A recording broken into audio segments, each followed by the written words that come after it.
Good afternoon, everyone. Hope you're all doing wonderful. My name is Snigdha Kaushik, and I'm a manager in the privacy and cybersecurity practice at MNP, and I'm really excited to be a moderator this afternoon. Today, we'll be hearing from some very successful and inspirational women who are leaders in the field of privacy and cybersecurity. And what a better day to hear from them than International Women's Day. Our panelists will be sharing their insights on their professional journeys, some of the key cybersecurity and privacy trends capturing their attention, how we can narrow the talent gap in this field, and ways for paving a path for the young upcoming leaders who are interested in cybersecurity and privacy. So with us, we have our distinguished panelists, Jennifer Sutherland, who's the Vice President of Strategy and Innovation at Saskatchewan Blue Cross, Olivera Zatazillo, who's the General Manager responsible for cybersecurity and privacy at Suncor, and our very own Adriana Gliga-Belavic, who's a National Privacy Leader and a Cybersecurity Partner at MNP. Now I will ask our panelists to introduce themselves before we jump right in.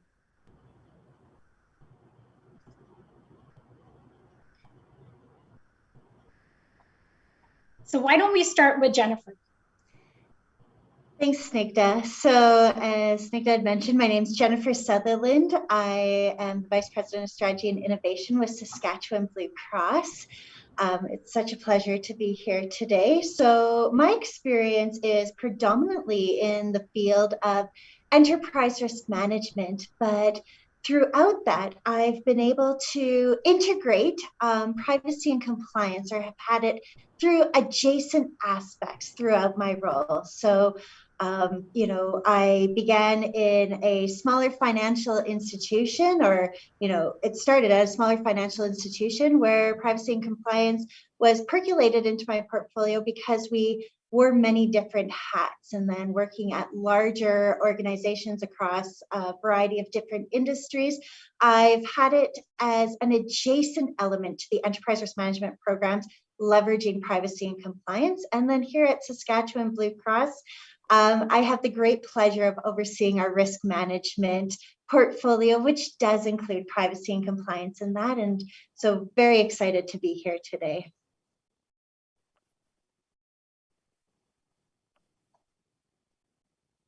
That's great. We'll move to Olivera. Hello, good morning or good afternoon, everyone, depending on where you're joining us from. And thank you for joining us. I'm Olivera Zatazillo, and I'm General Manager responsible for cybersecurity and privacy at Suncor. I joined Suncor in July last year, and actually as of last week, I moved from Eastern Canada to Western Canada to Calgary to work from Suncor office here. So prior to joining Suncor, I spent 25 years in Canadian telecommunication, building and securing a communication network for big Canadian businesses, including Canadian government. Over the last 5 years, I spent most of my time on 5G cybersecurity risk assessment, on IoT cybersecurity, and also on artificial intelligence, cybersecurity, and privacy frameworks. And I'm very happy that I'm going to be able to use all these skills and knowledge here at Suncor as we complement and build privacy practice on the top of our cybersecurity management practice. Wonderful. And last, but certainly not the least, Adriana. Well, thank you, Snigdha, and welcome everyone. I'm very excited to be part of this event. I know this year we went beyond borders, so it's great to see so many people, so many women also joining us from around the world. So my name is Adriana Gliga-Belavic. I spent 25 years and almost my entire career in management consulting. My background is engineering, so I started with building networks and different levels of networks. I won't tell you all about it, but in the last 15 years, I really got introduced to cybersecurity, and then data protection through payment security, and finally, more recently, working very closely with privacy. So I'm very happy to be working with a lot of organizations, both public and private organizations across multiple industries, to be able to support them as they build and mature their cybersecurity and privacy practices, especially in the world that we live today, where we hear of cyber attacks and privacy legislation changing all the time. So very happy to be part of this panel. That's great, and thank you so much for sharing a bit about yourselves. So why don't we get right into the questions? So let's start with Olivera. What sparked your interest in cybersecurity and privacy? And for those who are interested in learning about the field and getting some hands-on experience, could you please tell us, how did you get into the field? Thank you. So yeah, I'm an engineer by training. So as I mentioned, I started in telecommunication industry 25 years ago as a software developer, developing applications that support telecommunication networks. So over the last 25 years, I have had an opportunity to learn inside out, how do you build and how do you secure modern networks? And actually, that put me in a perfect position to lead the cybersecurity and privacy practice, because I had this understanding. And actually, it's a technical knowledge because I'm an engineer by training. Having said that, I think it's important, very important to understand that you don't need to have a technical knowledge, you don't need to be an engineer, or you don't need to have a coding knowledge in order to work in cybersecurity field. There are so many different opportunities in cybersecurity. And why do I like cybersecurity? So I really love that cybersecurity and now privacy is standardized. So you joining this field, you really have a clear path as what do you need to know in order to build your expertise. And on top of that, because it's standardized, it makes it very easy to move from one industry to another, because cybersecurity and privacy controls and practice, they're very similar across different industries, especially across critical infrastructure. That's great. Any of our other panelists who would like to jump in and also share their experiences? I think I'd be happy to. So building off of what I talked about a bit in my introduction is that I took a very unconventional path to get into privacy.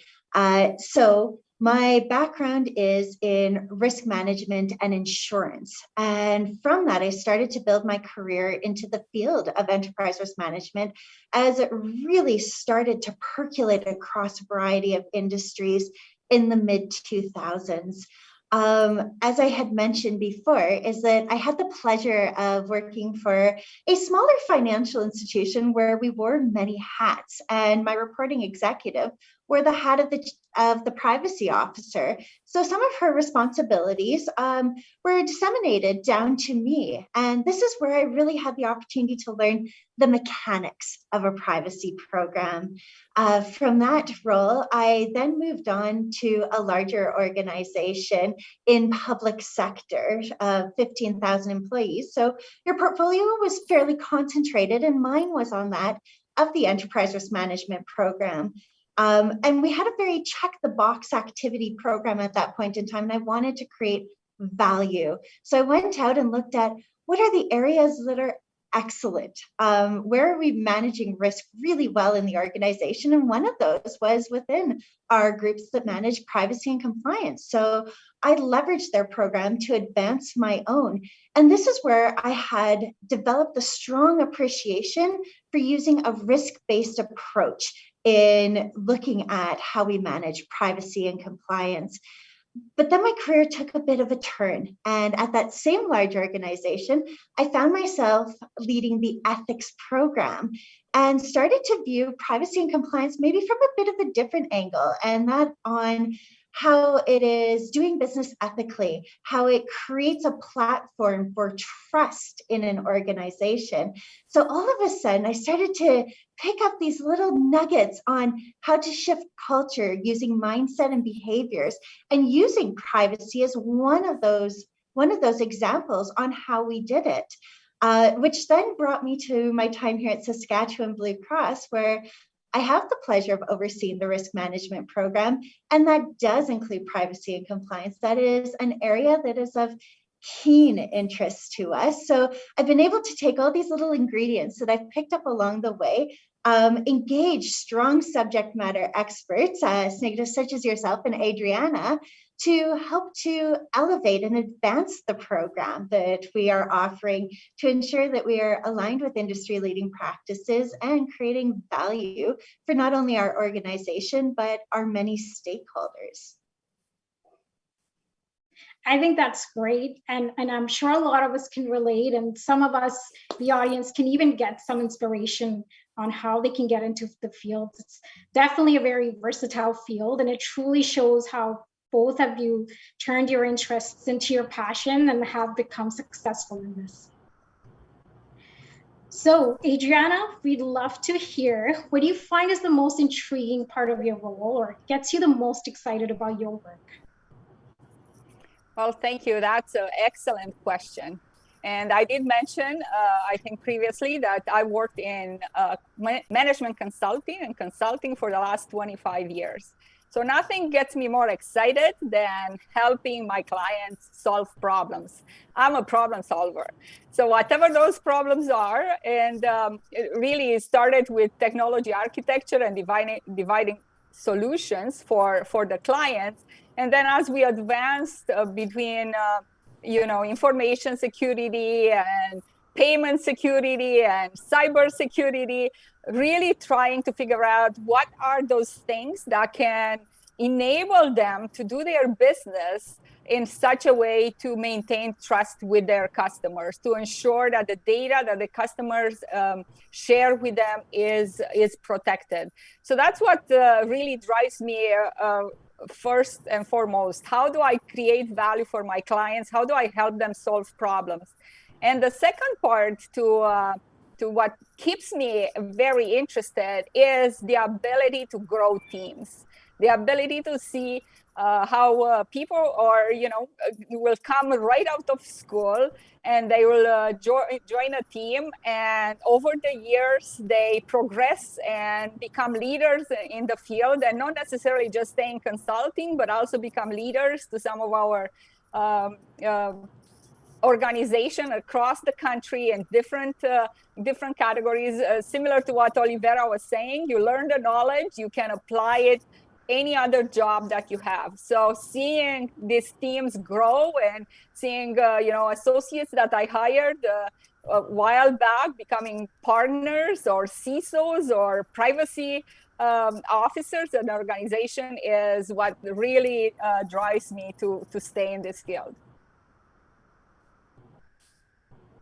That's great. And Olivera, would you like to share a little bit about what gets you the most excited about going to work every day? Yeah, for me, it's new technology implementations and introductions. So as we can see over the last few years, 5G introduction and 5G networks, they are going to change the way we live and the way we work. We've seen the very fast networks around us. We're going to see a lot of small devices around us being connecting, sensing environment, and actually becoming intelligent. And we are truly entering the age of intelligence. And I really get excited about that, because if you look back at my past life in Canada, over 28 years when I moved to Canada, 1 minute long distance call with Europe was $2.3. These days, we just pick up the phone and we call our friends and family around the globe. We don't even think about how much we're going to be paying for these calls. So I just want to highlight that technology is making our life much easier and better, and I'm very motivated and excited about that. That's great. And I think those were all really great points. You've all touched good aspects of people and the processes and technologies. And there's no greater satisfaction than seeing, the people you invest in grow, and then the work you've done for your clients is well received and really creates value for them. So now let's talk a little bit about the industry. So we've seen and heard about the growing threat and prevalence of ransomware, and regulations have started to catch up with risks. And most recently, the pandemic has accelerated the adoption of remote working and has increased the demand for cloud-based services. So Jennifer, could you just tell us what are some of the key cyber and privacy risks and trends that you're seeing in your industry, and how have they evolved in the last 2 years? Yeah, Snigdha, great question. And you've highlighted some of those big ones. So things such as the pandemic turning work into remote work, the constant evolution of cyber threats.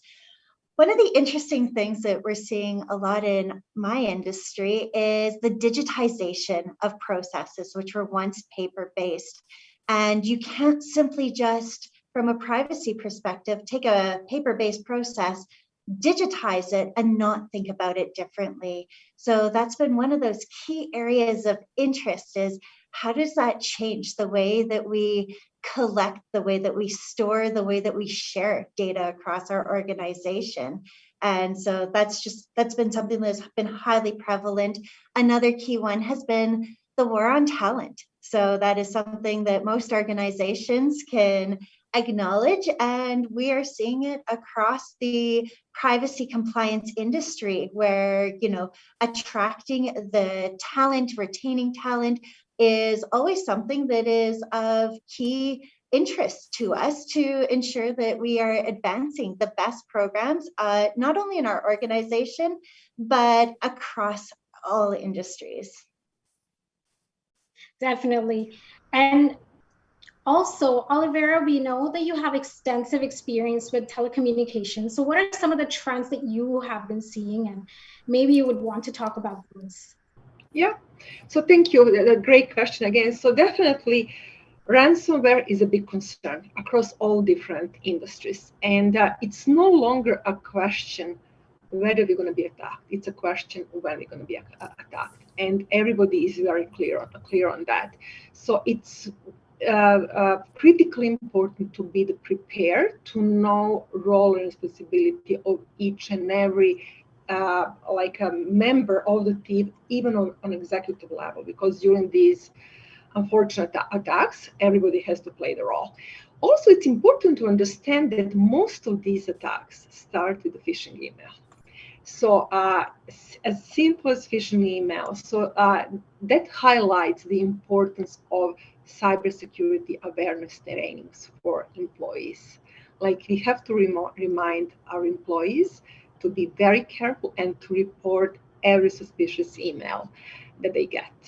So I think this is what I would like to highlight. And just general cybersecurity practice, like monitoring the network, network segregation, and very important, vulnerability scanning and management. On the network side, like we have responsibility to constantly scan our networks and to apply vulnerability patches to make it secure. So I think these would be my key points for this, all cybersecurity practitioners. And I will add something to that as well. So because I work with customers in so many different fields, historically, financial services has been the one putting a lot of budgets behind the protection of information. But I think some trends that we see now, as we digitize, as Jennifer said, as we integrate our networks, what we see is the convergence of IT and operational technology. So if we didn't think that we had to protect some of those things in the past, now all of a sudden, what we need to protect has expanded.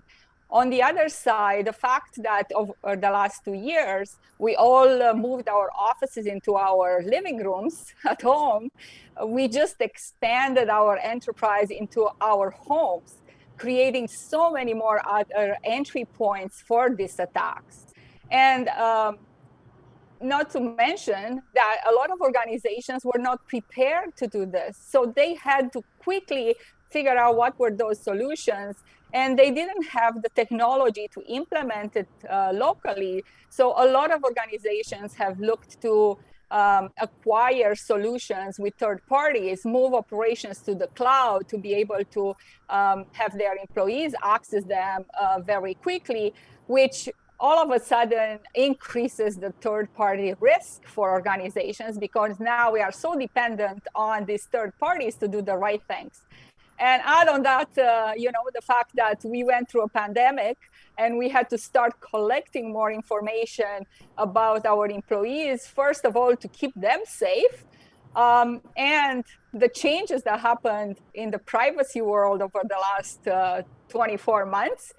And now we have lots of data, we have lots of changes to environments, and we need to really kind of step back and say, okay, do we understand the impact of all these changes that happened over the last 2 years?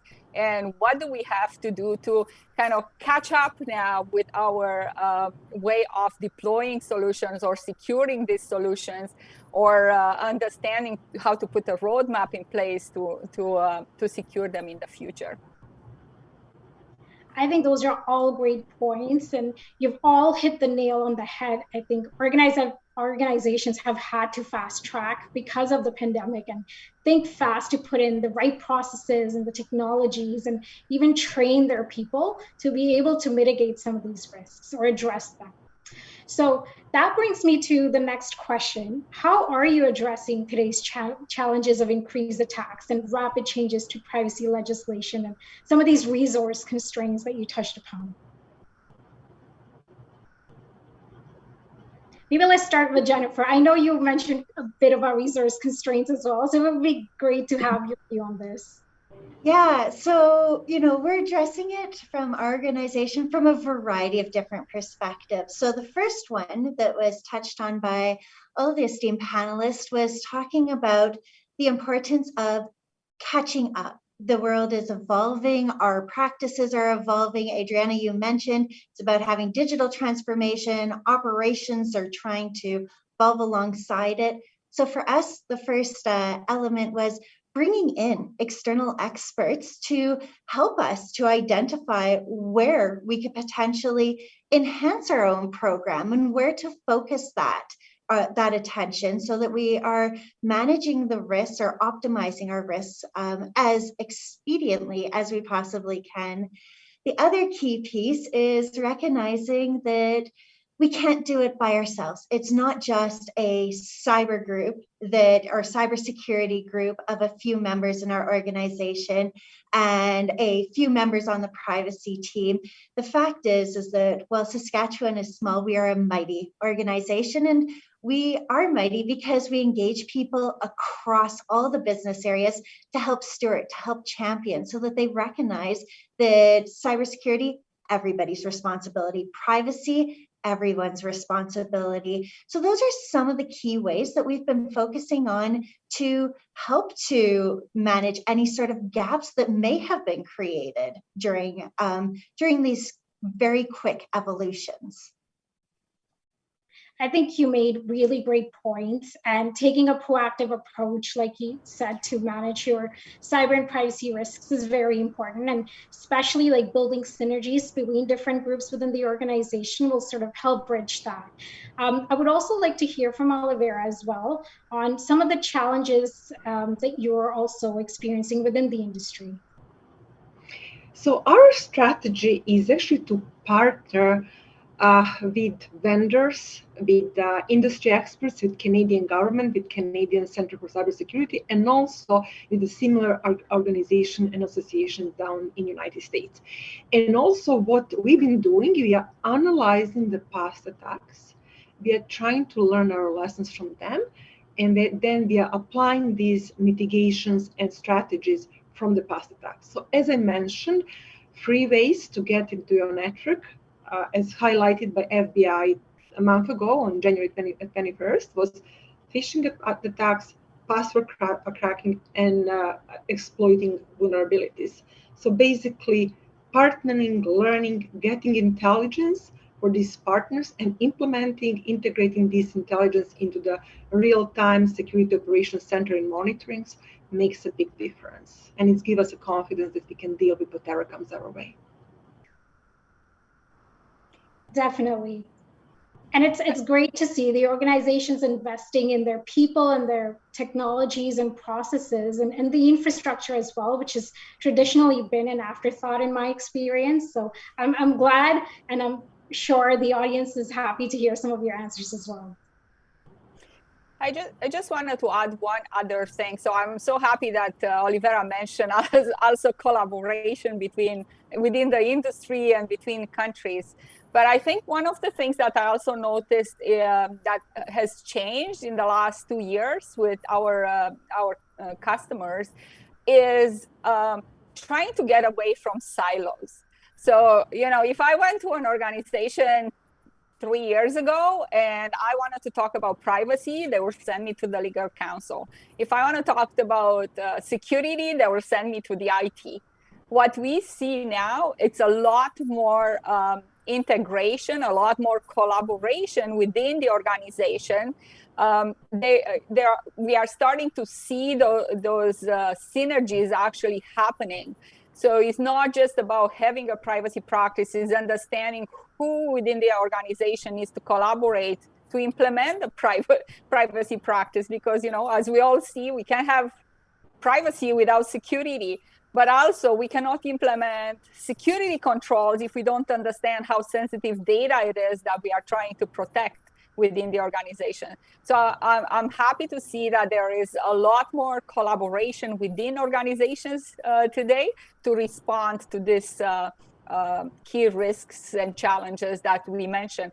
And then Jennifer had a very good point in one of her responses, saying that privacy and security is everybody's business. So the more you build that culture within the organization, and the employees are starting to take ownership of it, the more you identify issues, or people are more likely to report that something is happening, and you can be a lot faster at responding to the challenges that the organization might have around cybersecurity or privacy.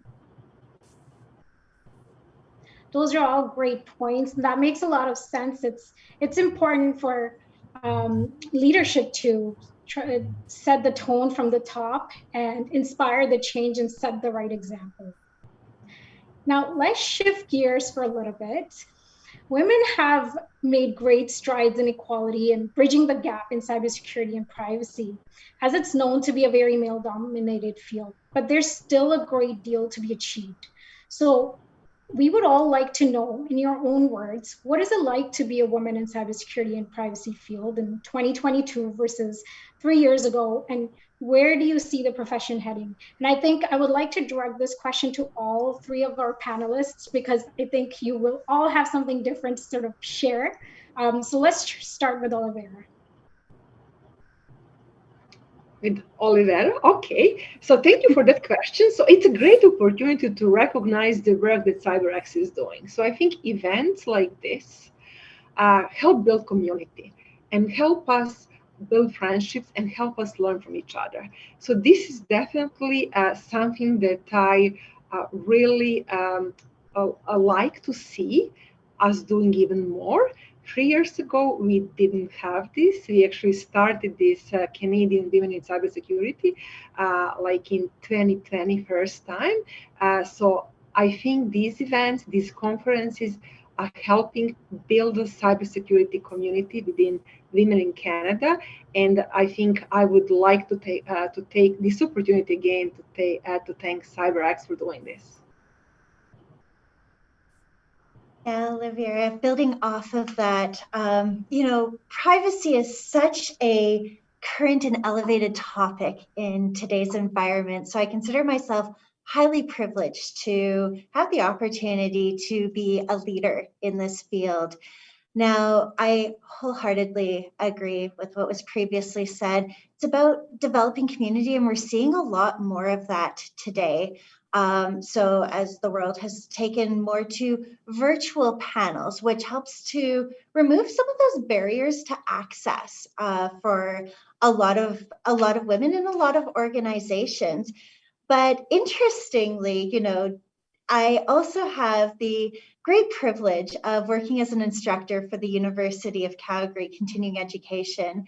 And one of the really interesting things that I've started to note over the past 7 years in teaching, so Snigdha, expanding your timeline a little bit, is that in my risk management classes, they were highly male concentrated when I first started 7 years ago in the teaching profession.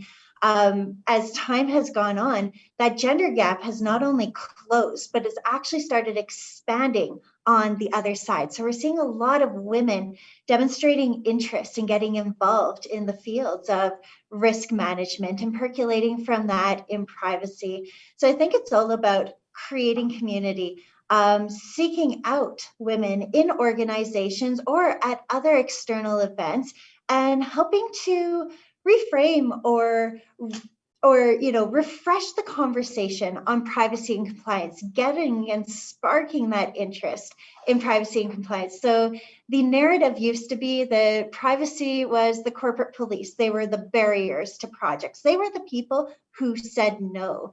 The fact is that we have a much different narrative. Privacy is one of the great careers that at any level that you participate in, you get to know the whole organization from a very different perspective. Like, how neat is that as, you know, say a young professional, a young woman stepping in to a career?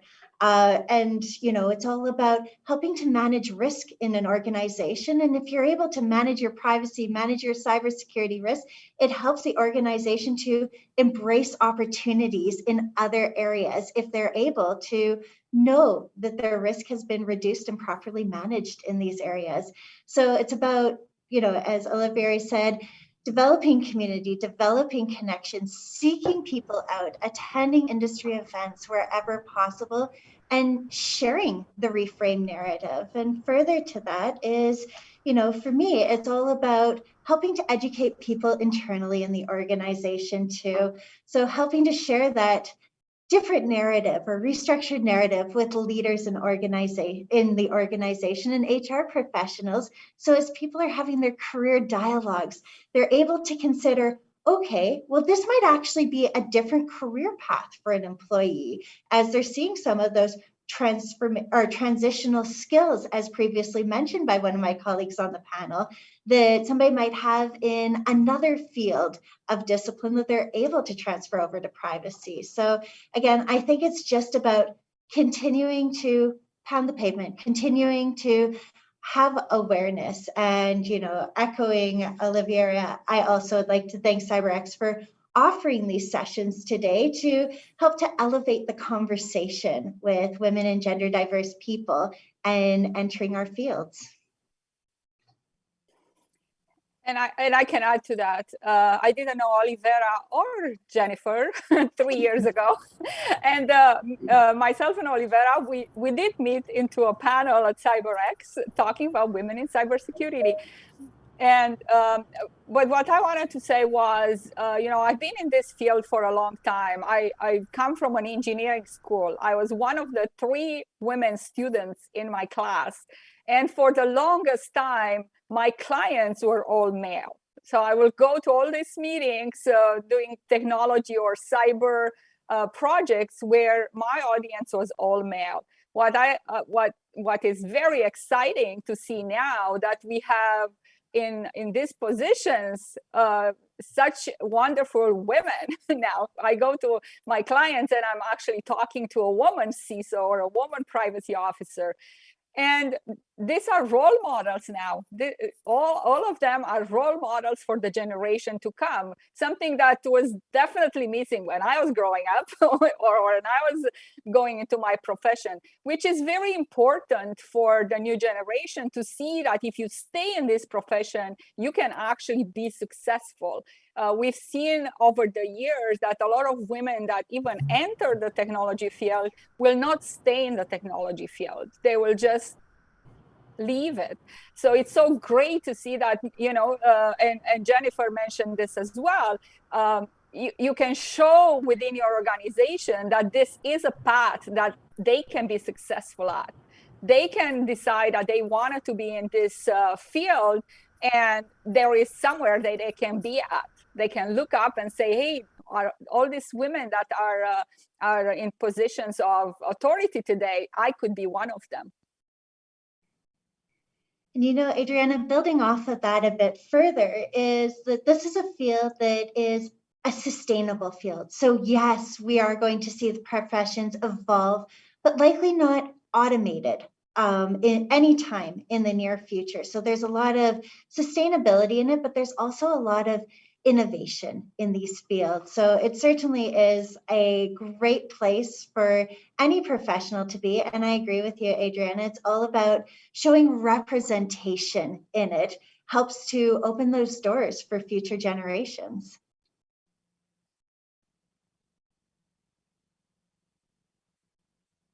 I think that's really good advice. And panels like today are a great way of connecting and networking with the like-minded professionals. And it just goes to show that cyber and privacy field welcomes diverse skill sets.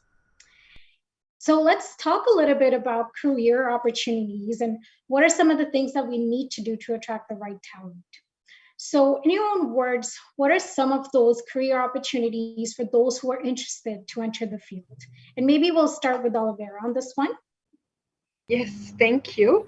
So again, great question. So I think it is important to understand that cybersecurity is going to be critically important for Canadian economic development, because we are going to see with these 5G networks implementations, we are going to see connected devices implemented everywhere, and we are going to see intelligent cars, self-driven cars, smart homes, innovative healthcare, and also very important, better connectivity for Canadians far north.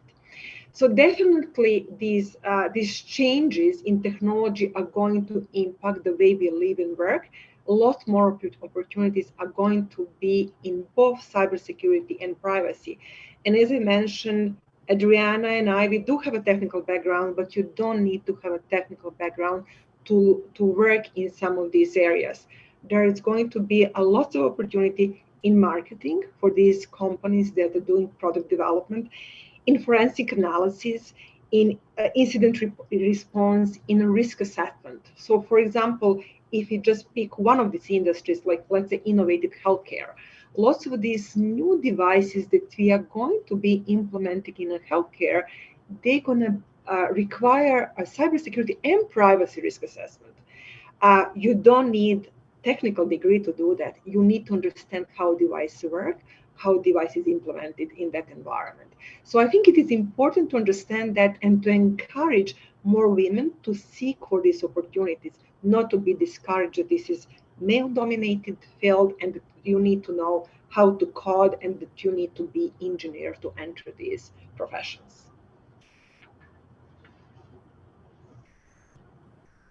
I will also add to that, because I think it's important, that is a very important thing to, for those listening today. So even that maybe technology was the starting point for cybersecurity and securing data for privacy, is not going to be the most important thing. Because as we move towards getting faster at what we do, we are going to need people who understand processes, who understand data. How do we get the more value out of data? So we need, like Olivera mentioned, as we look to use this technology for everyday life, we need people who understand what the needs of those everyday lives are. To be able to assess if these technologies are doing the right things. So I don't see the future of cybersecurity being in technology. It's more of that intersection between understanding business and business processes, understanding clients and industries, and the technology as well. Absolutely, Adriana. And adding to that, people who have backgrounds in project management, huge value in especially the privacy compliance area. Same with those who have backgrounds in change management. We are constantly changing, constantly evolving. So being able to bring not only systems along with those changes, but actually to be able to shift mindset, behavior, culture, so that systems can actually change and be aligned with industry leading practices, both on cybersecurity as well as on privacy. Those will be some of those key areas. Also, people who are coming out of, post-secondary education, who there aren't a lot of fields that lead you directly, educational fields that will lead you directly from post-secondary onto a career in privacy compliance. But, having strong analytical skills is one that's, of key importance, but equally important, having strong interpersonal skills and relationship skills. So it doesn't even mean that people need to be coming out of business school. There's a lot of other disciplines in there, because a lot of privacy, half of it is about building those processes, those systems, being able to implement it. The other half of it is being able to work with people to help them so that they can follow along with your processes. So if someone with really good interpersonal relationship skills would be amazing to have in our career field. So there isn't just one single path to get in, but what I would recommend is, if it is an area of interest, express it, share it with your leader. Call up or write an email to the chief privacy officer, chief security officer, ask them for a coffee, express your interest, find out different ways that you could potentially gear your path forward. It might just be beginning by being a champion in your business area and working your career towards that.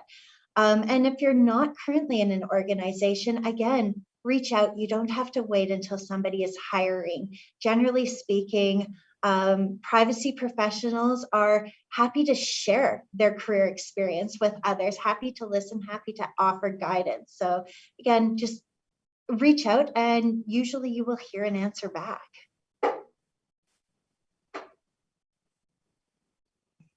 I think those are really great insights and things that individuals can leverage to pave a successful path for themselves within the field itself. And ultimately, it is important for the women of the present to be empowered and the women of the future to be inspired. So this actually leads us to the next question. So there's obviously been a lot of demand because we've been seeing more and more cybersecurity threats and incidents and changes to privacy legislation in the news. And because of this, having collaboration and diversity and skilled resources has become more important than ever. So what can we do to attract or retain those who are interested to join today? So I would actually like to direct this question specifically to Jennifer, because I know you mentioned that you have been teaching, and what do you see? What are some of the students interested in, and what can we do at the university level to attract them to this field? That's a great question, Snigdha. So thanks for posing that one my direction. It's really interesting. A lot of them don't actually have insight that this is a career path. So it's all about creating that awareness. So, not only in the risk management classes, I'm of course a high advocate in my own class on opening or exposing different career paths, but I think there's a lot that we can learn from the risk and insurance management industry as they started to really professionalize in the early 2000s. There were very few post-secondary education programs that had a risk and insurance management program. So those that didn't, industry professionals would go and speak at career fairs. They would go and they would speak at an introductory business class, just taking 5 to 10 minutes at the beginning of class to introduce this potential career path. So I think that awareness element is going to be key in growing our talent pipeline in our industry.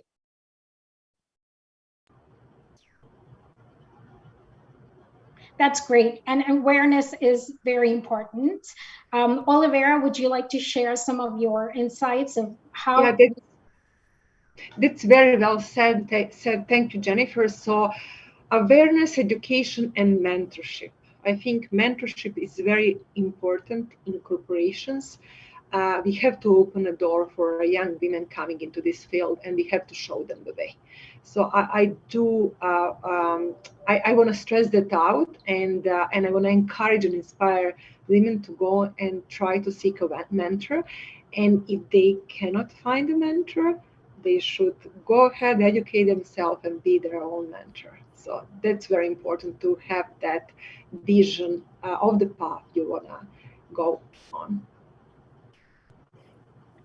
And I like to add something else, something that recently happened to me. So we talked about the fact that, there is a gap of resources. So I know we are all struggling to finding the right people to work on our projects.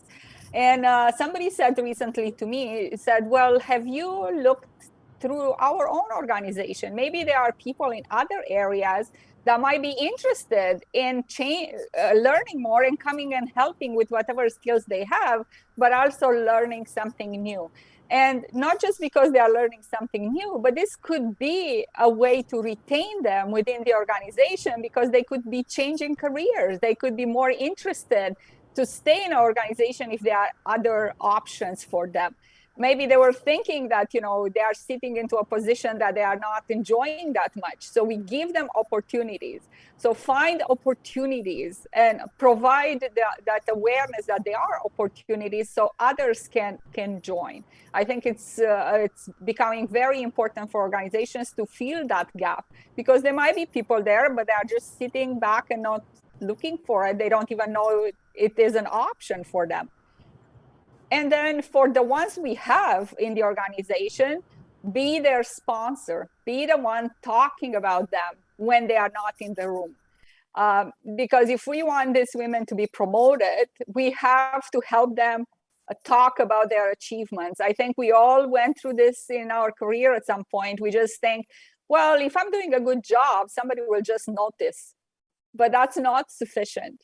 We need to understand that is the way we operate, and to help these women get the exposure for the work they are doing at a certain level. So be their sponsor, not just mentor, but also their sponsor when they are not in the room.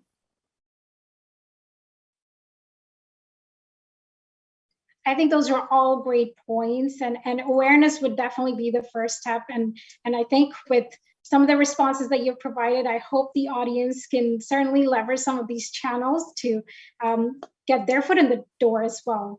And this brings us to the next topic. So I know you did touch upon a little bit around mentoring and sponsorships. Are there any programs companies and leaders are offering that individuals can participate in to encourage women or professionals just to join the field? Maybe I will start. So I think internships are always a great way to bring those that might have just changed their career. They went and took a cybersecurity or a privacy class, and then they want to get some exposure. Just bring them in. They are already one for you because they want to do this.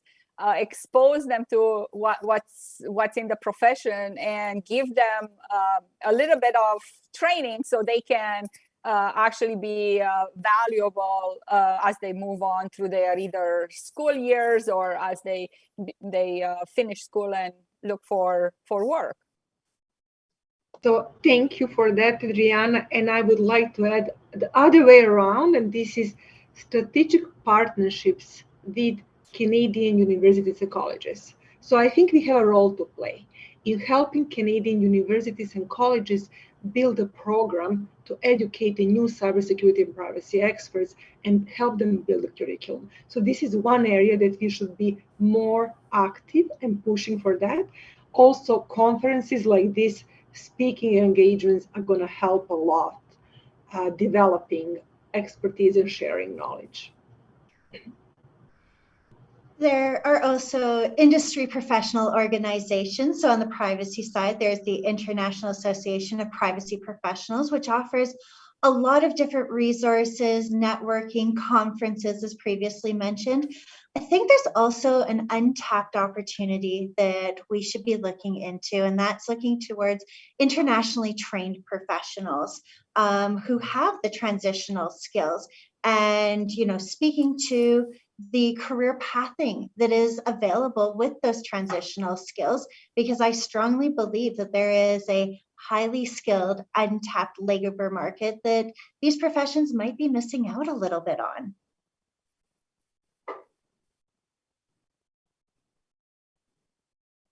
I think that's really great advice, and there's different avenues and different programs and even opportunities that individuals in our audience hopefully are able to leverage. And again, connecting and networking with like-minded professionals is definitely a great way.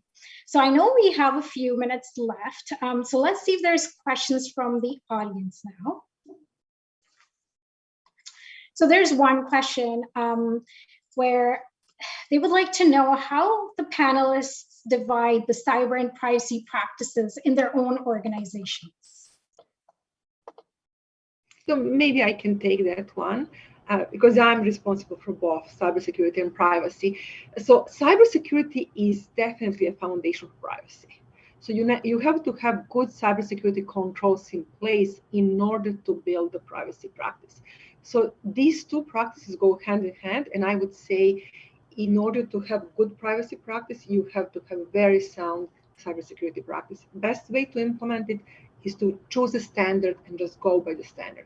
Pick up controls, cybersecurity controls for the standard, and implement them.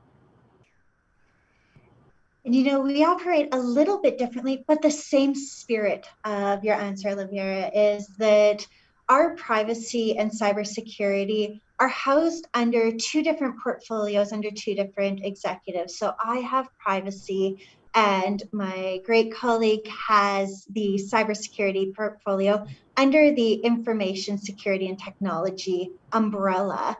Having said that, we work closely together, because you are absolutely right, Olivia, is that without cybersecurity, it is leading a huge exposure on privacy. And so for that reason, we work very much in tandem with each other. So while separate, it still is working as a conjoined unit, just with two different minds involved at the leadership table, which works out incredibly well, because it does mean we have two very loud and strong voices sitting around our executive table advocating for it.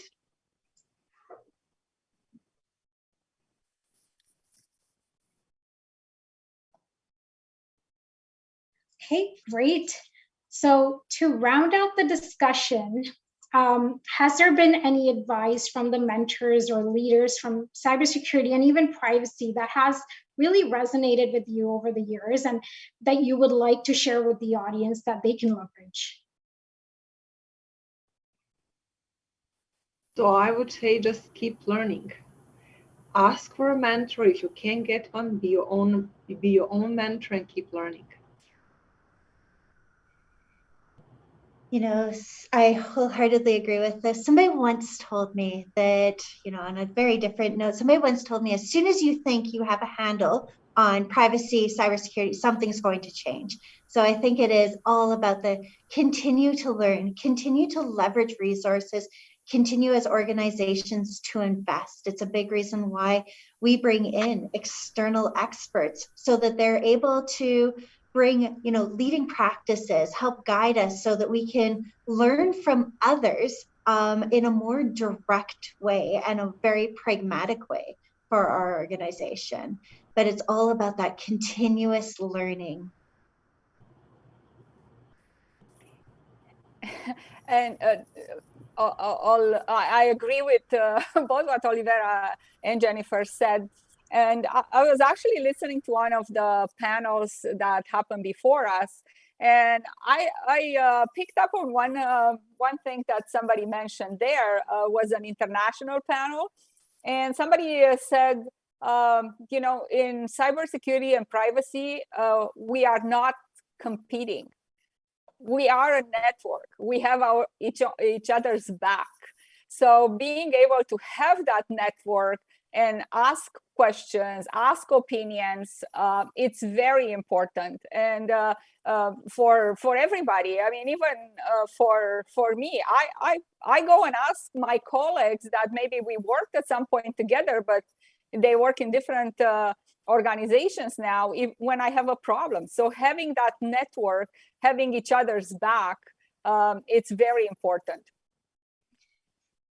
And you know, one of the things building off of that I always tell budding risk managers is risk management is a team sport. And that's the exact same thing when you're considering privacy and cybersecurity. It's a team sport at the end of the day.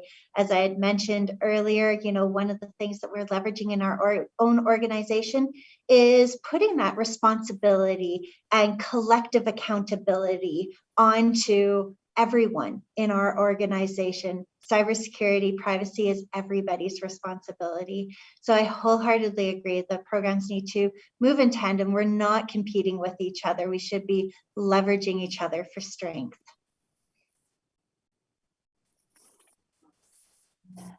And maybe I'll add one more because I had it noted here and I just glanced over it.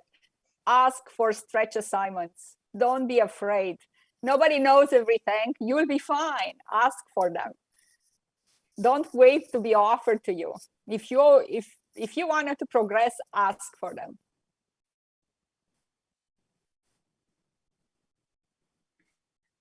I think those are really great points, and I can certainly say I have leveraged some of those in my career as well. So I mean, at the end of the day, really like networking, making connections, and speaking up and having allies is key and very important to succeed your career. And it shouldn't only be about women lifting women up, but also about everyone else lifting women up as well. So this has been a really great and engaging conversation. I would love to take a moment and thank everybody for joining us. I hope you were able to get some value from this session, and I would love to thank our panelists for sharing their valuable insights. Hope you all have a really wonderful day.